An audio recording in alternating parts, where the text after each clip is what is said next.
जोहार, नमस्कार। मैं सूरज कुमार। आज फिर आप सबके बीच एक और नए वीडियो में।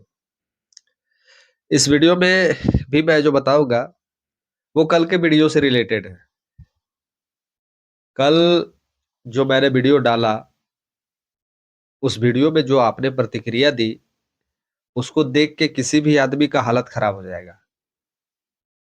कल का जो प्रतिक्रिया आप सबों ने जो दिया, जिस तरह से आपने लिखा उस वीडियो में, इतनी प्रक्रिया आ जाना, ये किसी भी व्यक्ति के लिए चिंता का विषय है।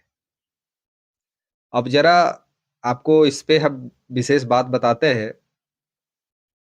कोई भी आदमी, कोई भी व्यक्ति राजनीतिक करता है, तो उसका एक ना एक दिन ये सपना ज़रूर होता है कि किसी विधानसभा क्षेत्र से वो चुनाव लड़े और विधायक बने।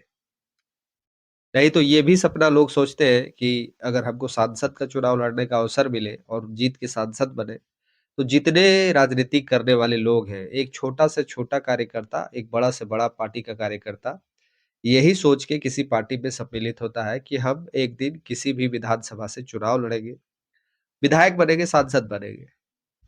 लेकिन कल की जो प्रतिक्रिया आपने उस वीडियो में दी है, उस वीडियो में जो प्रतिक्रिया से अगला जो आदमी है, उसका हालत खराब हो गया होगा। क्यों मैं ये बात बोल रहा हूँ, इस पे भी विशेष बताता हूँ मैं आपको। पहले आपसे मैं एक प्रश्न करना चाहता हूँ कि क्या जो उत्तरी छोटा नागपुर के कुछ एक सीटें का मैं नाम बता देता हूँ, डुमरी, बैरमो, गोमिया, बागबाहरा, आपका चाहे तो आप कह लें टुंडी, चाहे आप कह लें गिरिडीह, ये जो सीटें हैं, चाहे धनबाद, आपका झरिया, आपका क्या बोलते हैं बोकारो, ये जो सीटें हैं, क्या यहाँ से बिना महतो समाज के वोट के कोई आदमी विधायक बन सकता है? ये प्रश्न हम आपके लिए छोड़ते हैं इस वीडियो में। ये जो मैंने सीटों का नाम लिया, क्या ये सीटों में बिना महतो समाज का वोट का कोई आदमी विधायक बन सकता है क्या? ये आपके लिए ये प्रश्न है।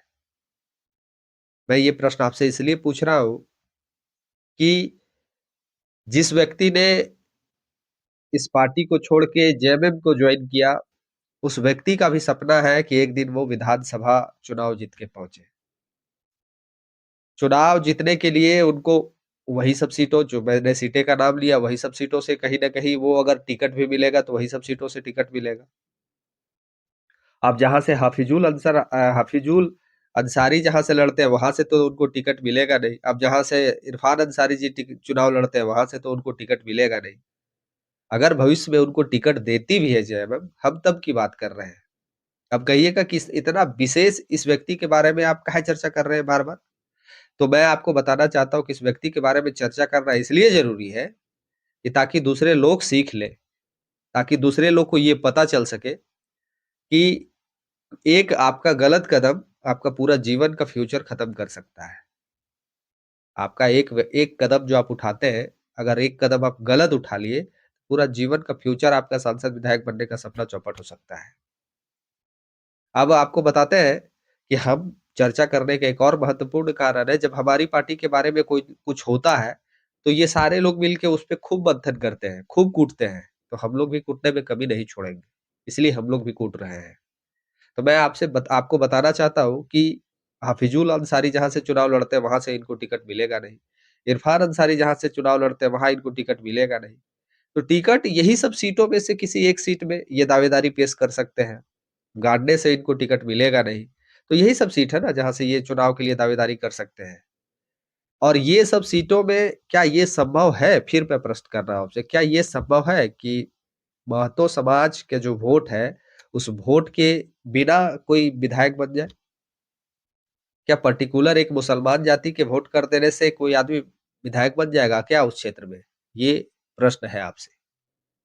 काहे कि जिस तरह से कल लोगों ने प्रतिक्रिया दी है वीडियो में, जिस तरह से लोगों ने बताया है, हमको नहीं लगता है कि एक बहुत बड़ा समाज जिसका वोट से कई एक विधायक बन जाते हैं, कई एक सांसद बन जाते हैं, वो इनको कभी वोट करने जा रहा है। ये तो एकदम माने ये गाँठ बाँध लेने की चीज़ हो गई है कि वो समाज तो बिल्कुल भी नहीं इस व्यक्ति को वोट करेगा, एकदम नहीं के बराबर वोट करेगा। तो क्या एक ऐसे प्रत्याशी को जेएमएम कभी टिकट देगी जो उनका सीट को लूज कर देगा? क्या कभी जेएमएम ऐसे प्रत्याशी के नाम पे जुआ खेलेगी जो चुनाव हार जाएगा? क्या जेएमएम कभी एक ऐसे प्रत्याशी पे दांव लगाएगी जो एक सीट गंवा देगा? ये प्रश्न है और इसका जवाब है नहीं। इसलिए वो जो भी सोच के जेएमएम में ज्वाइन किए, उनका सारा मंशा जो था वो धरा का धरा रह गया। कुछ पैसे मिले होंगे, हम ये नहीं जानते, कुछ पैसे मिले होंगे या नहीं भी मिले होंगे, क्या मानसिकता है ये हम नहीं जानते हैं।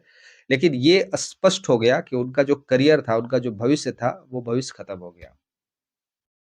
इसलिए खत्म हो गया कि वो सभी सीटों से चुनाव लड़ने के लिए एक समाज का सहयोग होना बहुत ज़रूरी है और वो समाज कभी भी इनको सपोर्ट नहीं करने जा रहा है।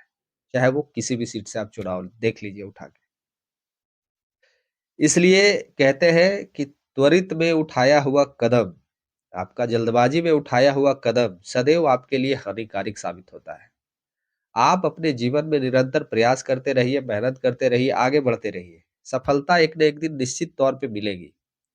लेकिन आप अगर किसी शॉर्टकट रास्ते से चलने का प्रयास करते हैं और किसी शॉर्टकट रास्ते से चल के चुनाव लड़ने का प्रयास करते हैं, दूसरे दल में जाके चुनाव लड़ने का प्रयास करते हैं, तो ये जो 2024 का जो चुनाव था, 2024 के चुनाव में बहुत ऐसे दल-बदलू नेता थे, जो इस पार्टी को छोड़ के उस पार्टी में गए और चुनाव हार गए। कुछ एक नेता का नाम बता देना चाहते हैं, माननीय विधायक जेपी भाई पटेल, जो उनका विरासत उनके पिताजी का बनाया हुआ विरासत मांडू विधानसभा, वो चुनाव हारे सिर्फ एक कारण से, दल बदलने की जो व्यवस्था है, उसके चलते वो हार गए। इवेन हेमंत सोरेन जी के जो भाभी है, वो भी दल बदलने के चलते चुनाव हार गए। कई एक ऐसे नाम है, ये मैं बड़ी-बड़ी जो हस्तियाँ हैं, उनका नाम मैं ज़िक्र कर रहा हूँ, कि दल बदलने के चक्कर में, सिर्फ चुनाव लड़ने के चक्कर में, स्वार्थ विधायक बनने का, इसके चक्कर में ये लोग अपना भविष्य को खत्म कर लिए। खैर ये लोग तो नेता बन चुके हैं, विधायक बन चुके हैं, इन लोग को उतना फ़र्क नहीं पड़ता है। लेकिन एक नए लड़के को, मेरे और आपके जैसे लड़के को जो एक छोटा-सा परिवार से निकलता है और एक बड़ा सपना देखता है, बड़े विधायक बनने का सपना, सांसद बनने का सपना, लेकिन वो जल्दबाजी में कोई ऐसा कदम उठा लेता है, जिस कदम का खामियाजा उसको पूरा ज़िंदगी भरना पड़ता है। और तब जब आपकी राजनीतिक किसी एक समुदाय, किसी एक समाज के इर्द-गिर्द घूमती हो, तो आप किसी भी पार्टी से बिलॉन्ग करते हो, आप अपनी पार्टी में हैं, उस पे ही मेहनत कीजिए, उस पे ही फ़ोकस कीजिए। आप जिस भी पार्टी के नेता हैं, हम किसी भी पार्टी का नाम नहीं ले रहे हैं। आप जिस भी पार्टी में काम कर रहे हैं, शुरू से काम कर रहे हैं, आप उसी पार्टी में मेहनत करिए, निरंतर काम करते रहिए। आने वाले समय में पार्टी के जो बड़े नेता होते हैं, जो ऊपर के लेवल के नेता होते हैं, वो ज़रूर आपको देखते हैं और एक ना एक दिन आपको चुनाव जीतने लायक बनाते हैं और आपको विधायक सांसद बनाते हैं। पार्टी के प्रति आपका समर्पण भाव, आप जिस पार्टी से हैं, वो रखना होगा। तुरंत सांसद बनने और विधायक बनने का जो सपना है, वो बहुत ही नुकसानदेह है और ये आप देख चुके हैं। एग्ज़ाम्पल के तौर पे मेरा सिमरिया विधानसभा से मनोज चंद्रा जी भी हैं, 4 बार में 4 पार्टियाँ बदली लेकिन चुनाव नहीं जीत पाए। हार ही जाते हैं कुछ न कुछ वोट से। और समर्पण भाव कालीचरण सिंह में था जो अभी सांसद हैं, वो जीवन के अंतिम पड़ाव में 60 बा 62-65 साल की उम्र में उनको बीजेपी ने टिकट दिया और वो चुनाव जीत गए। तो समर्पण भाव आपका अगर अपनी पार्टी के प्रति है, तो निश्चित तौर पे सफलता आपको एक दिन ना एक दिन ज़रूर मिलेगी। लेकिन इन व्यक्तियों के जैसे अगर आप हैं, जो चुनाव में कुछ प्रलोभन के चलते अपना दल बदल लेते हैं, तो नुकसान और खामियाज़ा इनके जैसा आपको भी भुगतना पड़ेगा। ये सीख लेने की ज़रूरत है सभी साथियों को। आप जिस पार्टी में, उस पार्टी में काम कीजिए, मेहनत कीजिए, सफलता ज़रूर मिलेगी। दल बदलने वाले नेता को ना भूतकाल में कभी कोई मदद मिला था, ना भूतकाल में वो कभी आगे बढ़ पाए थे, ना वर्तमान की स्थिति दिखती है, ना भविष्य में कभी ऐसे होने की संभावना है। तो जहाँ है वहाँ मेहनत करिए, जिस पार्टी में उस पार्टी में मन से काम कीजिए, सफलता निश्चित मिलेगी। बाकी वीडियो में अपनी राय उसी तरह लिखिए कि ये दल-बदलू लोगों को आप क्या कहेंगे? राय ज़रूर लिखिएगा, वीडियो को शेयर कर दीजिएगा और जो साथी चैनल में अभी नए हैं वो सब्सक्राइब कर लीजिए और पुराने साथी हैं, उनको तहे दिल से धन्यवाद है कि आपने बहुत सपोर्ट हमको देते हैं। इसी तरह निरंतर सपोर्ट देते रहिए। मिलते हैं अगले वीडियो में, इस वीडियो में इतना ही। धन्यवाद, जोहार।